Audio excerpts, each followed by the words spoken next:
Like Karen said, I'm Mette Houlberg Rung, and I'm an art historian. I have a PhD in museology also. And right now I'm the head of collections and exhibitions at Frederiksborg Castle, which I assume not that many of you will know, but I'll give you an introduction. And also I will focus on, quite briefly, but I'll focus on the concept of nostalgia and kind of test it as a frame for debating the art museum's potential for evoking collaboration, community, and hope in a world that is changing. So my talk differs a little bit from the several of the talks yesterday. I'm not talking about a specific project or a type of community engagement. I'm not focusing on a specific group. Rather, I'm kind of speculating on how the concept of nostalgia can be used to enrich the understanding of how museums, and in particularly a place like Frederiksborg, can be a place of hope, how it can offer new ways of reflecting on identity and belonging, and hold this potential as a site for imagining futures. So I'll argue that art museums through nostalgia can be seen as a space for hope, not, like Karen also mentioned, a grand utopian hope, but this small kinds of hopes that are rooted in the cracks of people's memory and people's ideas of change. So museums in this view can be hopeful spaces where critical reflection, emotional resonance, and vision for the future can kind of coexist. So it's a speculative talk, and I hope you'll bear with that. But first, I'll give you a quick recap of what Frederiksborg is, so you can understand the concept of what I'm coming from, and perhaps also why this concept is important to me. So Frederiksborg is a historical royal castle placed north of Copenhagen in the city of Hillerød, but it's also Museum of National History. And right now we are in the middle of modernizing the museum, preparing for complete renewal and refurbishment of the inside of the building and a rehang of the collection. We're actually making a whole new museum within this castle. So our aim is to transform the museum into a space that engages users through artworks in a debate concerning national history and national identity. Not easy topics, as I'm sure you will all know. The castle itself was made by one of the most famous kings in Danish history, Christian IV. In 1596, he was crowned king, and 3 years later, in 1599, he decided to demolish a large part of the castle that was here before, made by his father, Christian Frederik VII. And he wanted to build like the largest Renaissance complex in Northern Europe. And it is distributed, as you can see, on 3 islands. So the stables on the southern part of the island, an outer courtyard with all the administration buildings of the court on the middle island, and the castle itself on the northernmost island. And then further up, you can have a glimpse of the Baroque garden, and to the west there's also a romantic English garden. So it's a huge complex. For over 120 years, the castle was the Danish king's preferred residency. It was also here absolute kings were crowned in the church. Yeah, and there's a church also inside the castle. But when we got around to 1700s, this castle was also very old-fashioned. Other castles were built. The royal family moved out and moved to Copenhagen or to Frederiksborg, a city nearby Hillerød, because this castle was too old-fashioned. It was cold in the winter, and so it was abandoned as a residence, still used, however, as a hunting castle. But then in the beginning of the 1800s, during this whole wave of national romanticism, the castle became popular among artists and writers, and it became seen as this national icon. Golden Age painters would go to Frederiksborg and paint the scenes, seeing it as a monument of Danish history. And it was also during this period in the early 1800s that the decision was made to house the National Portrait Gallery in the castle. And the whole idea of a castle as a museum was born. And it was also during this period in the mid 1800s that the last king, Frederick the Seventh, together with his wife, Countess Dana, used the castle as residency. They were escaping Copenhagen, and they loved Frederiksborg. So the royal couple moved in and renovated the castle to make the residency more modern. Among other things, they installed many fireplaces and stoves to heat the cold castle.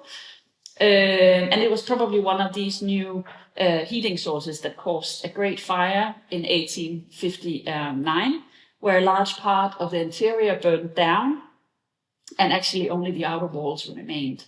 So a devastating proportion of the castle's interior and portrait collections was lost in the fire.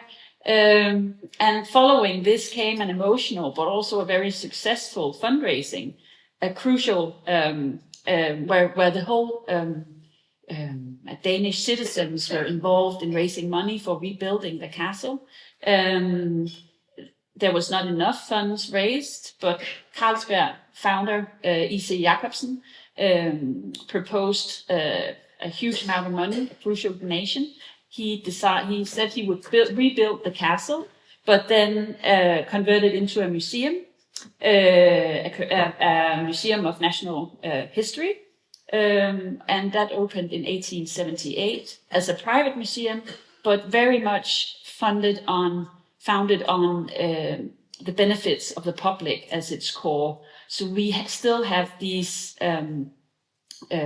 this set of rules from E.C. Jacobsen saying, for example, that we need to remain open 365 days per year. So every day we can never receive any substances from the state. So we can never burden the state. It should all be remained inside the Carlsberg Foundation, which is also why we are a private museum, because we cannot receive funding from the state.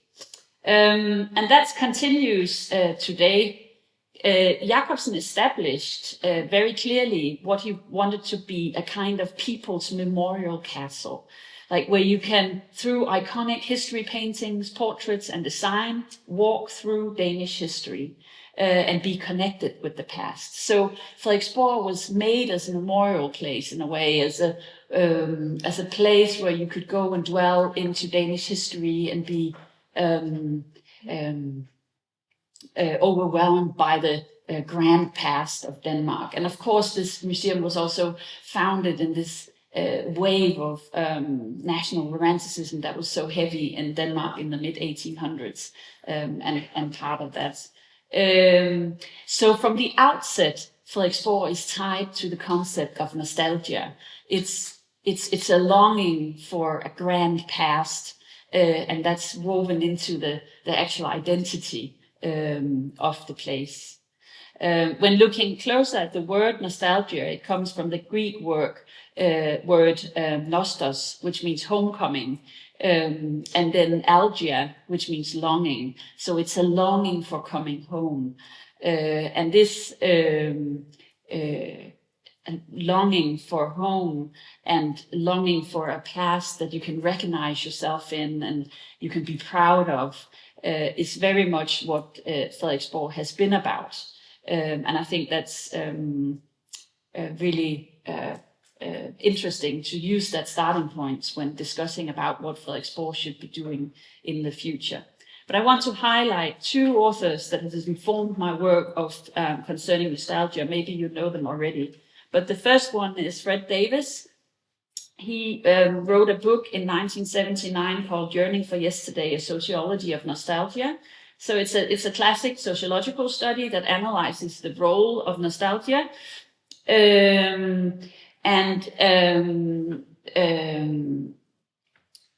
He sees nostalgia as this kind of universal human experience, both social, which is both a social and a cultural force with diverse functions.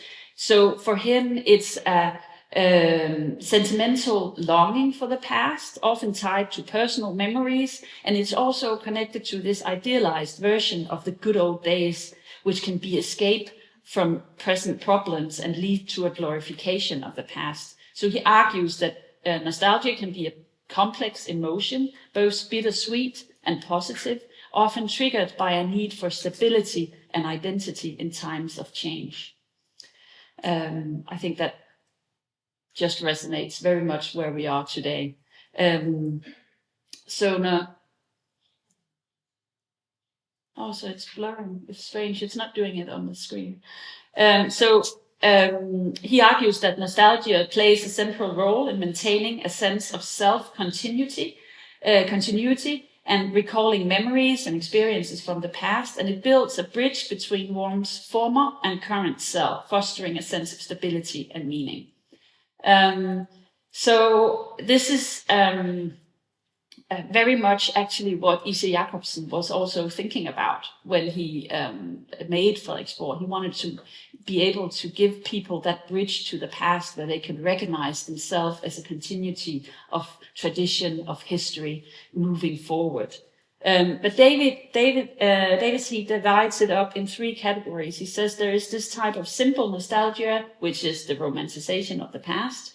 Then there's the complex nostalgia, a more ambivalent emotion that acknowledges both good and bad aspects of the past. And then there is also the intellectual nostalgia, a reflective and more philosophical approach to the past, which also starts to question what this nostalgia feeling is and where it's coming from.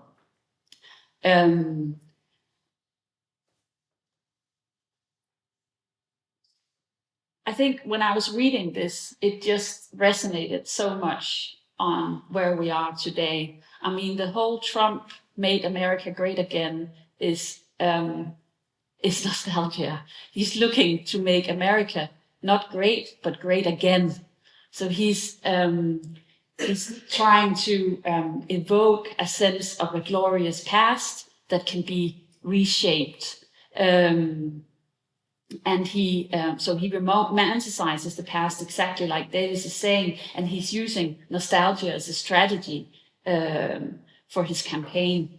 It's very much linked to what Zygmunt Bauman also says when he developed the concept of retrotopia, some you might be aware of, which is very much closely linked to nostalgia. In fact, Bauman argues that we are in the age of nostalgia, which he describes in his book Retrotopia from 2017. He defines it, retrotopia, as when the past is used for a solution for the future. So instead of hope for a new and a better future inherent in the utopia, retrotopia looks for the past for solutions. However, there is another type of nostalgia which opens up the concept a bit more and allows for these small cracks of hope that I'm looking for when developing the new museum. The Russian-American cultural theorist Svetlana Boym also see the potential of nostalgia, not just the danger of nostalgia. She builds on Davis, but is increasingly critical towards nostalgia, exposing how nostalgia is tied to romance and fantasy. So she describes nostalgia as a sentiment of loss and displacement, but also a romance with one's own fantasy. And I think she's building on Davis, but is far more political. Nostalgia for her is not just romanticizing; it's actually a political act, exactly like we see with Trump. And she divides nostalgia up into 2 types of nostalgia that I think is useful for thinking at museums. So in her book from 2001, she describes, the book is called The Future of Nostalgia from 2001. She describes nostalgia as this ambiguous emotion that can be both enriching, but also programmatic and political. So she analyzes how nostalgia is not just a personal feeling after a longing of a past, but also a cultural and political force that can shape our perception of the past, present, and future. And the two types of nostalgia that she explores is restorative nostalgia and reflective nostalgia.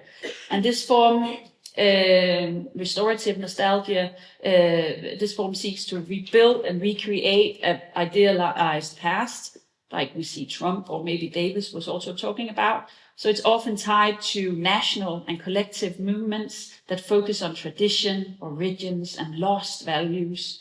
Restorative nostalgia can lead to exclusion, to political agendas that promote an idealized and often distorted view of the past. And the reflective nostalgia is a form of nostalgia that involves accepting that the subjectivity and the fragmented nature of nostalgia, that it explores the longing and its meaning without necessarily trying to recreate the past. So it's actually just kind of seeing it a bit like Davis's concept of the more philosophical nostalgia, where you see nostalgia more philosophical, more critical, more artistic, viewing it as part of the human experience, something that we do quite natural, something that we automatically resolve to when we are afraid or we are in doubt or we have no hope. Then it's a very fundamental human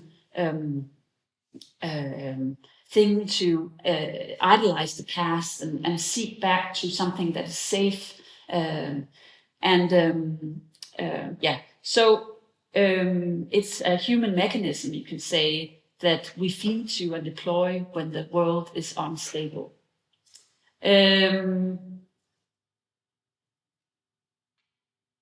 So how can we think about this in terms of the museum? And especially in my case, in a place like Frederiksborg, and how can we use it when we work with our historical site and also our historical collection?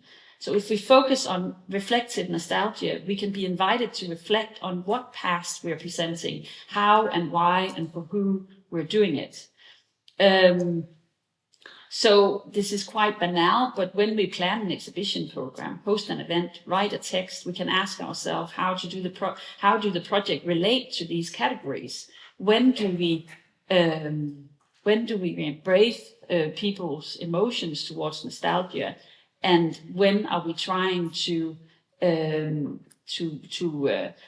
at it as a more strategy? And trying to make people aware that it's a feeling that they have because of it has this restorative notion. And also it can make us ask questions of who is included in the feeling and who is not. So are we being restorative or are we being reflective in the way? Right now at Frederiksborg, a lot of the visitors that come to the castle are tourists. They're coming to see this beautiful castle. And they are completely absorbed into this great past of Denmark, the kings. They will continue to see Kronborg, where Hamlet was supposed to have lived, and so on. So it's part of this strong emotional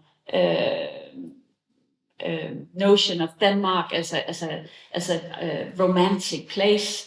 And places like Frederiksborg supports that. But how can we, within the museum, disturb and shake that restorative notion, and also try and ask questions that can create these small cracks of hope? So thinking with nostalgia, maybe we can become more nuanced to why people visit historical sites and immerse themselves in objects. And sympathetic to it, but we can also, when we interpret art as well as contemporary pieces, try to make people aware of this use of nostalgia. And one of the strong things I think about nostalgia is that it bridges the gap between emotional or affect thinking about museums and also the kind of more memory.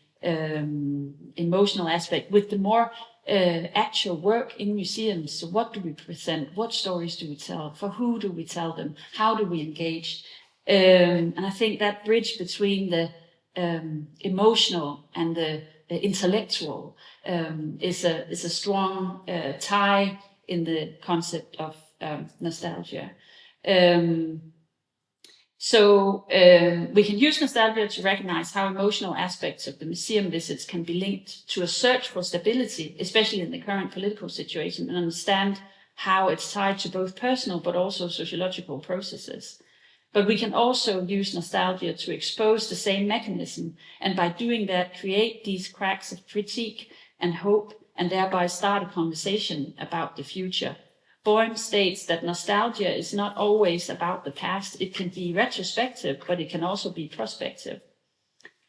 So in museums, we have an opportunity, instead of just being a time machine that creates the past, we can use nostalgia as an emotional gateway to reflect on the present and the future. We can ask why we long for the past, not how we can go back. And we can be open for emotions and memories, but invite users to engage in nuanced reflection and a shared responsibility for the future. And in this way, the museum becomes a space where emotions and memories are processed, not recreated. And precisely because of this, the museum holds this potential of being a space for hope. The museum is not a place to revive the past, but a space where longing becomes a way to discuss hopes for the future. And of course, the mechanisms to do that, to have those conversations, is what we're debating in these days, where we look at how people engage with museums, where we look at how community work can function, how a dialogical museum can work within these cracks. But I think that the concept of nostalgia gives it a platform to rest within, which makes me aware of some issues that I haven't been aware of before. And I just want to end with a slide that signals how important this actually is. I don't know how it is in your countries, but in Denmark, it's very clear that there is a war in Europe, there's a pressure on international alliances and so on. And there's a lot of talk about not only a mobilization of the army, of a mobilization of military defense, there is an increasingly talk about cultural mobilization. So in her speech, our Prime Minister, Mette said, we must know our history, we must understand where we come from and why we are the way we are. And according to her, it's about strengthening Danish culture, education, national identity in a time marked uncertain. I'm sure she means very well, but there are some worrying undertones in this cultural mobilization, which calls out to us at the museums. And when thinking about museums, her statement can be aligned with the type of restorative nostalgia that Boehm warns against, where a simplified, unified, and pure past is presented as the solution for contemporary problems. So in our response, it's our responsibility now that museums are not stating a golden past and thus supporting a national cultural policy that looks backwards instead of opening up. It's also why the participatory and the reflective museum has a role to play more than ever, to transform the nostalgic impulse into critical and democratic education and use the museum as a space for hope.